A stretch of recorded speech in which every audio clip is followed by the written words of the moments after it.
Granny's got a magic wand. She waves it round and around, teaching us with her playful heart, turning every day to fun. Through games and songs we learn, our laughter rings so clear.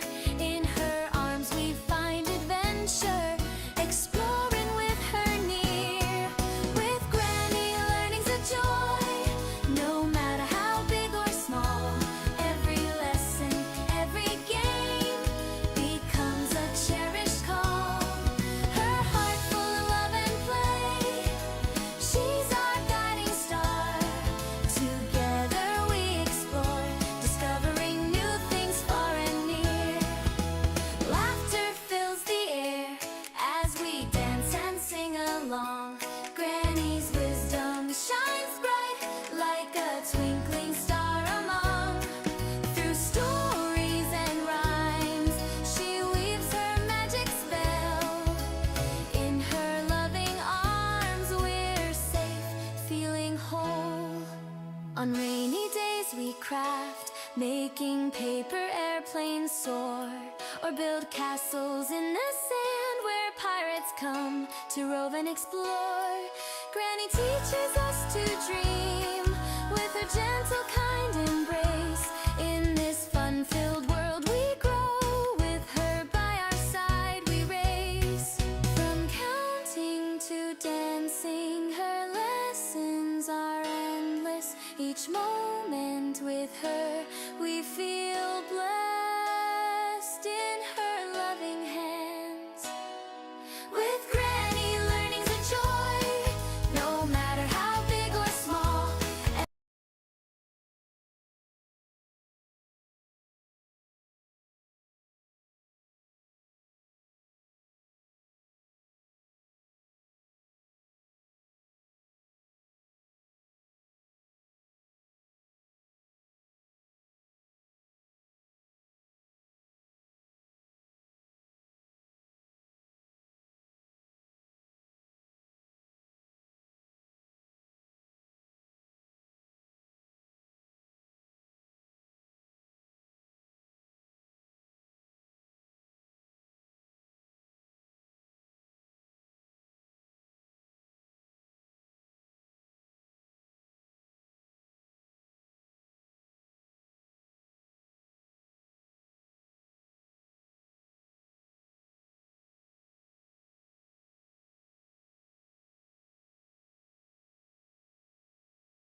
There, it worked. Okay, I was like, why am I having so much trouble getting back on the camera? So, welcome, everyone. This is Fun with Granny Everything Preschool. And today I want to talk to you a little bit about, is my child ready for preschool learning? And what all do they need to know before they start pre-K or kindergarten? Now, of course, each state's requirements are going to be different. I am in the state of Georgia, and so my experience has been with the Georgia education system. Um, if yours is different, then by all means, follow what your school system or district wants you to do. Also, it might not be a bad idea to go ahead and start looking into exactly, what is required. When do you have to sign them up? Is there a waiting list? In Georgia, ours is ran partially by the lottery system, or I should say, there is a lottery system as far as getting a spot in pre-K, and that is a free pre-K um, class. They do have classes at different places that you can pay for your child to attend if you are not lucky enough to get them in one of the free classes. That is all a whole big system that has to be done, by your dis, school district. So it's really going to depend on what where you live and what that area requires. So first thing I want to talk about is, hi Norma, welcome. The first thing I want to talk about though is some of the things that the child needs to know and be able to do on their own prior to actually starting class. And some of those things, hold on one second.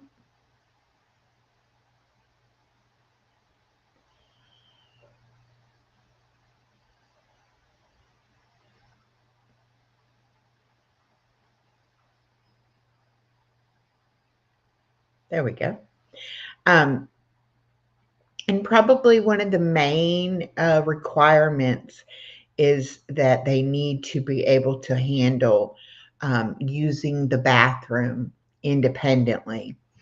And that does mean that they can, you know, remove their clothing, do their business, wipe themselves, put their clothes back on, and, wash their hands, all of those kind of things.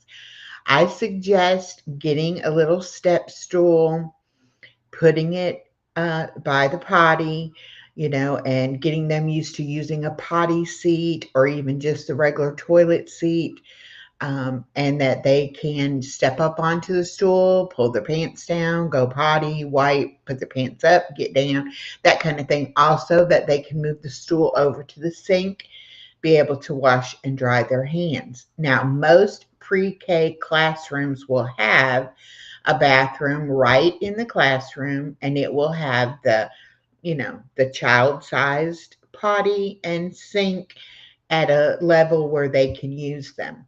But they do need to know those processes ahead of time. Um, you definitely want them to know how to put on their jacket or sweater or coat. Also, if it has zipper, you want them to know how to do the zipper, because when they're in a class of 20 children, the teacher is not going to have time to go around and zip up 20 coats on the way out the door. So that's something they need to learn how to do themselves. With both my daughter and my granddaughter, I started letting them at about 2.5 years old choosing their clothing. Now, hi BJ, I will give you a tip.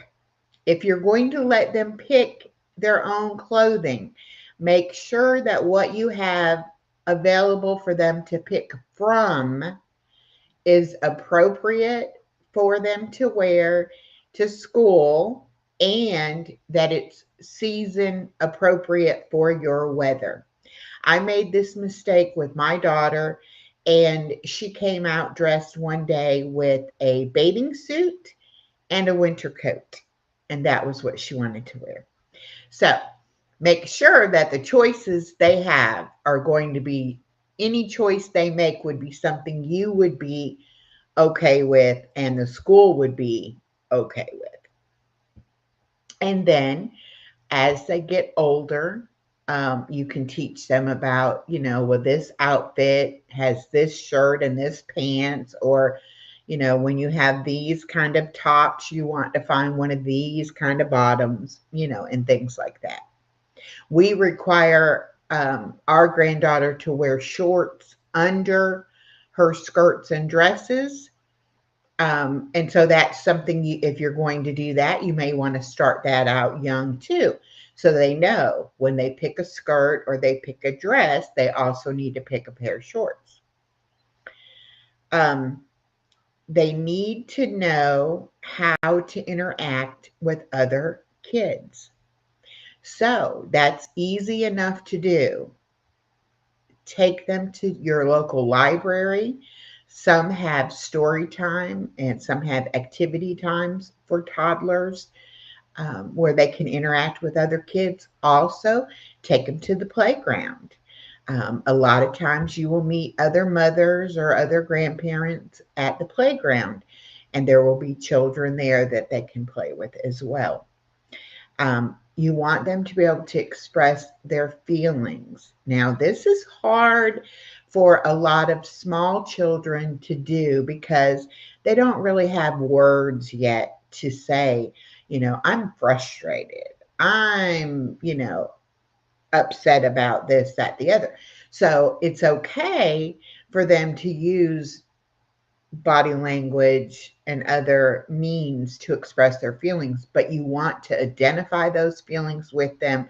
You want to go ahead and make sure that they understand that having feelings and expressing feelings is normal and acceptable, and that you will help them work through those feelings. And it's okay to be sad. It's okay to be mad. It's okay to be lonely, whatever the feeling they might be feeling. But it's up to us, the caregivers, to help them be able to eventually verbalize those feelings and be able to work through them. Something else, are they able to separate from the caregiver, parent, whoever it might be, for several hours without being upset? Now, our situation was that my daughter worked full time. My son in law worked full time, a little different schedule. And then I was the primary caregiver. So sometimes she would stay with dad, sometimes she would stay with mom, sometimes she would stay with Granny. But she always knew it would be one of the three of us, and that whoever wasn't with her, was definitely coming back soon. So those are things that you need to do prior to them going to school. Get them used to being able to do things without somebody right there, with them every minute. Again, your library is a great resource for that.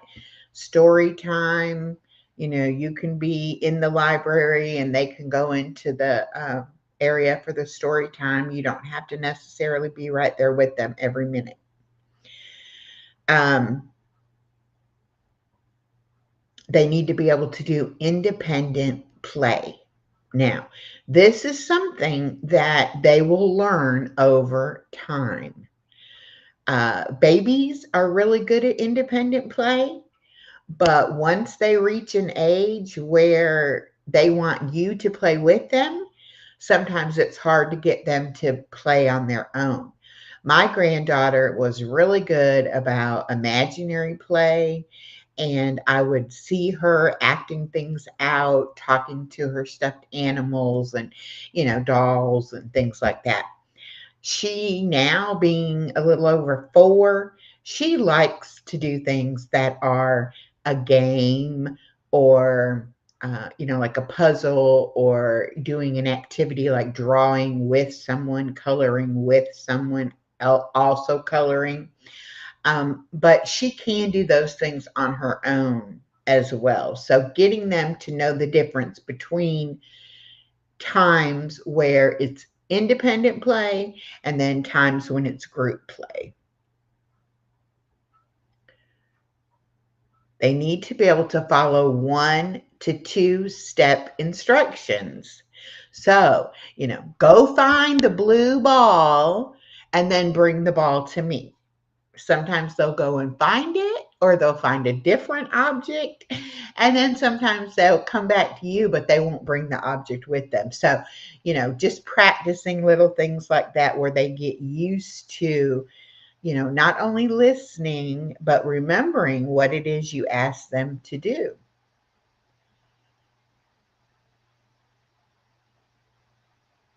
Okay, now gross motor skills. These are things like, being able to balance on 1 foot, being able to throw a ball, being able just to, walk a straight line. At my granddaughter's school, they have a big blue line down the hallway. And when they go somewhere, they walk on that blue line, um, that kind of thing. Can they jump with 2 feet? Can they gallop? Can they skip? Can they ride a tricycle? Um, all of those kind of things take gross motor skills, which is your big set of muscles.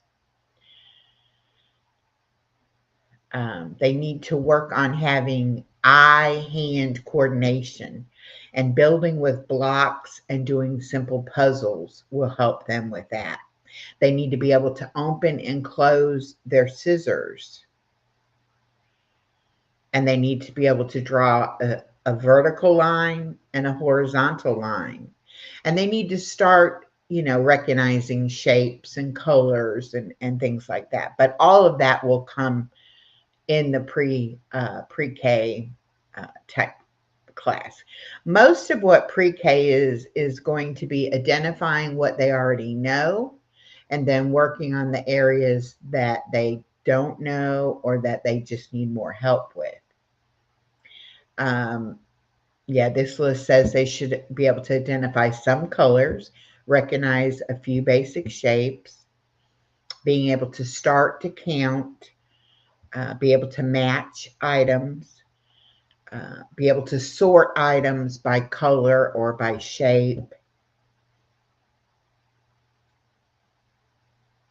start to recognize the first letter in their name and point out some letters.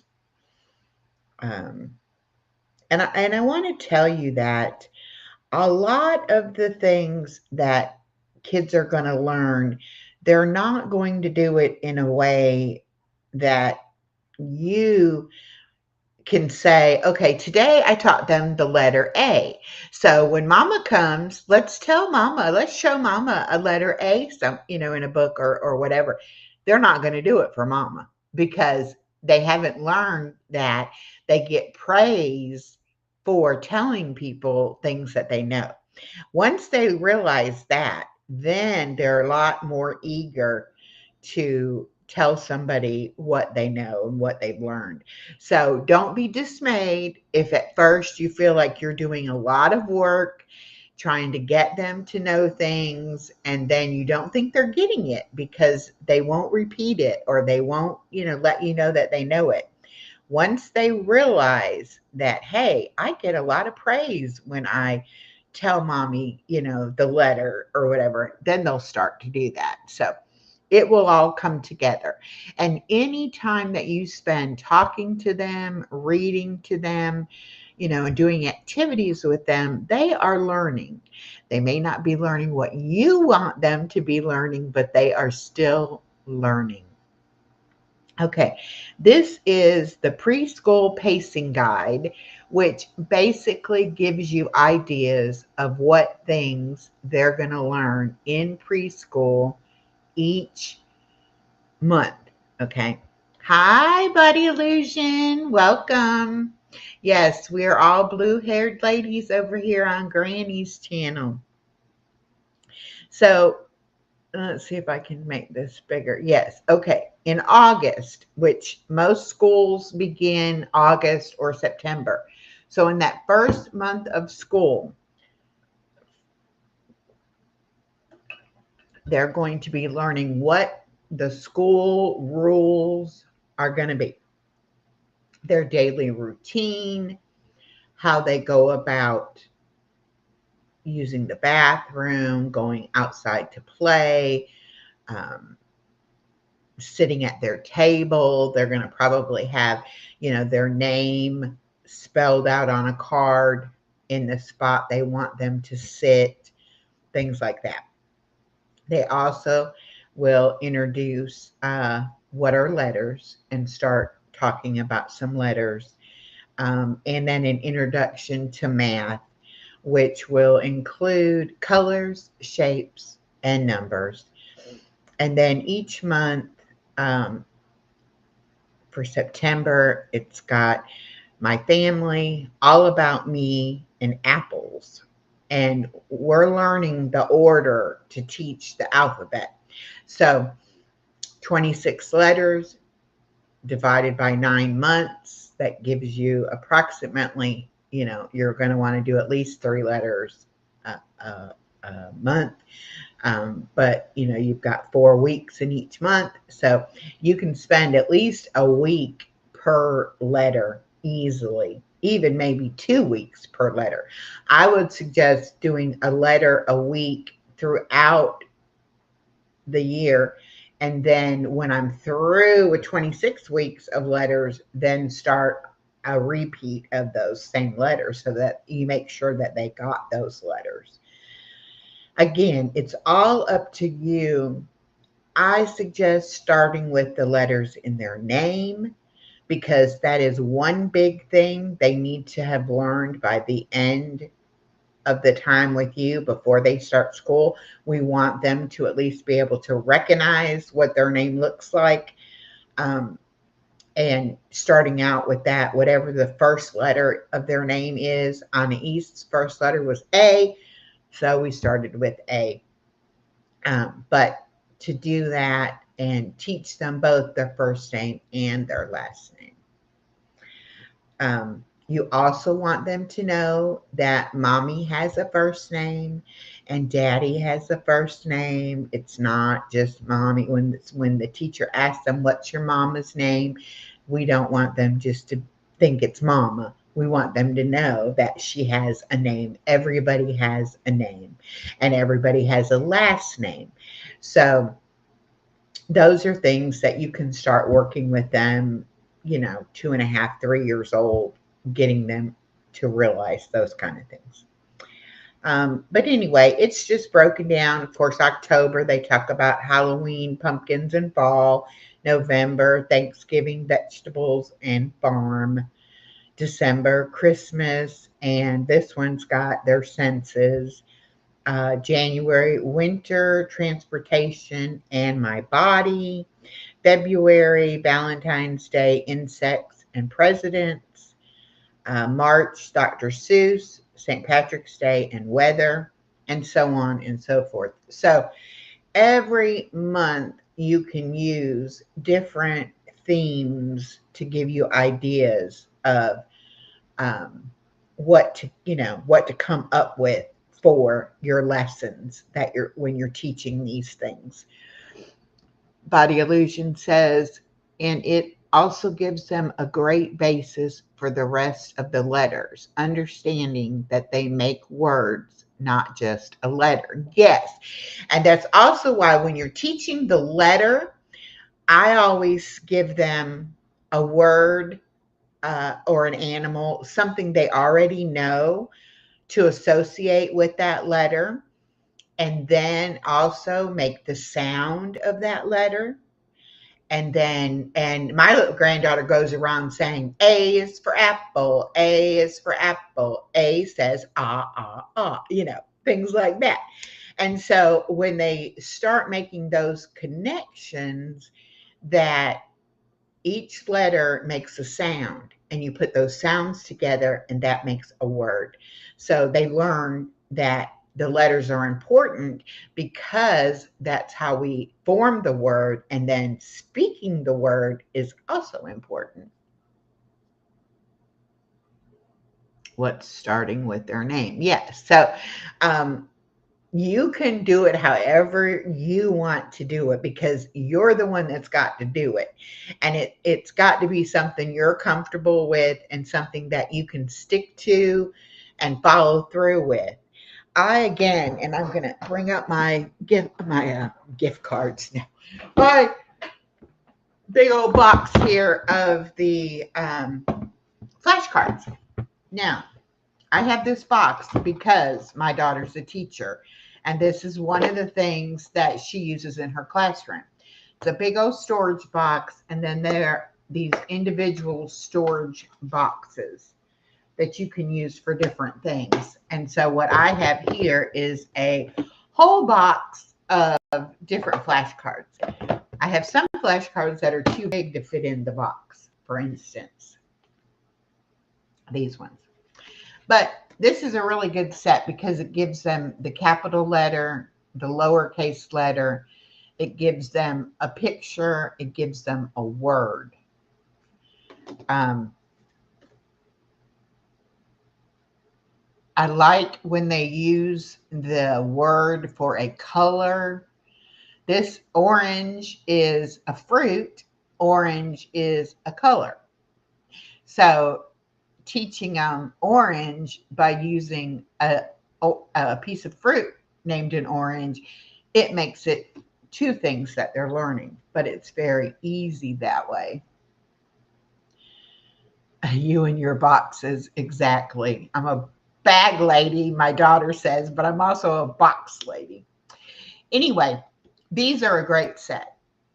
Probably got these at Walmart or Target. Um, Inexpensive. Dollar Tree has some great sets of cards as well. Dollar Tree actually has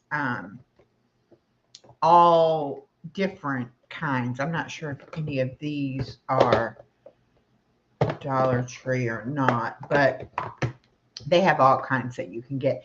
These are actually ones that I uh, printed out and laminated myself. So these are really inexpensive cards. And these are a lot of vegetables and fruits. And sometimes it's hard to come up with things for different letters. And I liked these because using food and different things that you might not think of. Um, like for V, velvet bean.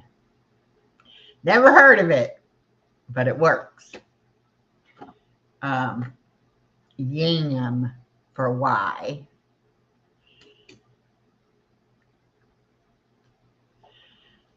X, Jimena fruit. See why I like these? They're out there. Zucchini, an ube, or I'm not even sure how you would say that one. UBE. Uh, Quinoa. And then they even have like pineapple, P for pineapple. Here, K, kohlrabi. Kohlrabi. And jackfruit for J. Iceberg lettuce for I.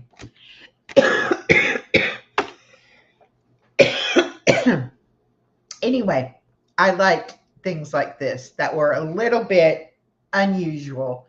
I had a hard time when I was trying to name animals and I got to the letter N. And even, the other card had N, nest. So what animal starts with an N? Finally, I came up with nightingale, which is a kind of bird. Um, yeah, crazy and kind of fun. Yeah. But anyway, so think about things you're going to teach them and how you're going to come up with all the things that you have to come up with. These are really good also. They're your shapes. And then on the other side, it has the words red and heart. I don't know. Some of us learned, I'm trying to find the one in here. Come on. There it is. This I learned as a diamond. They call it a rhombus. And that's how the kids need to learn it. This is a lavender rhombus. I didn't have a clue. I kept looking. Where's the shape for rhombus? Because rhombus was on the list. And I didn't see diamond. but never in my mind did I put diamond and rhombus together. That's what it is.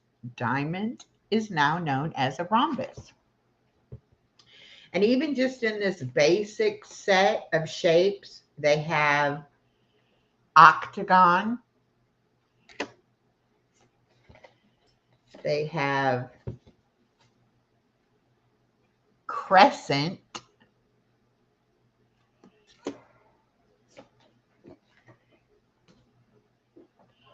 pentagon,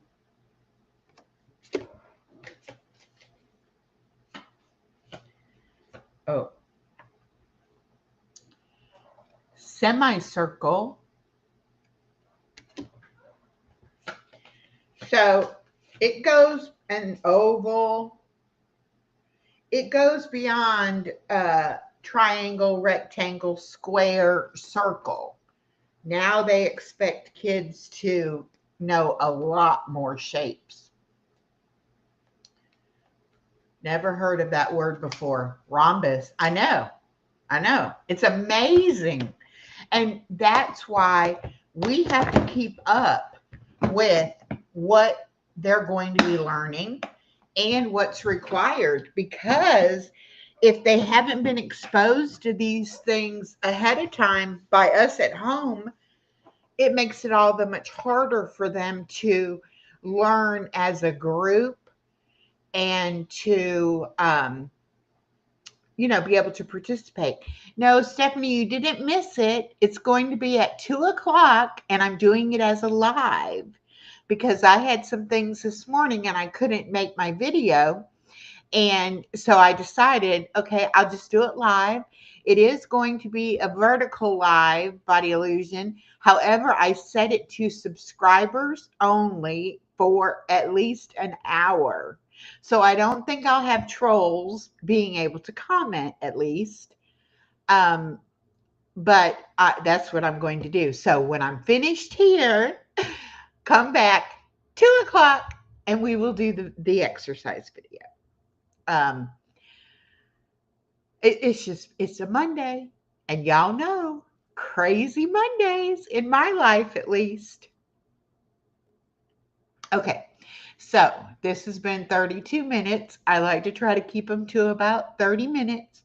So I am going to wrap this one up. Again, Stephanie, Body, and BJ, thank you so much for being here and supporting me. It is so much easier to do these videos when I have somebody to talk to in the chat, and I feel like somebody's actually listening to me. So I do appreciate you all so much. Parents, grandparents, and caregivers, I hope you see this video.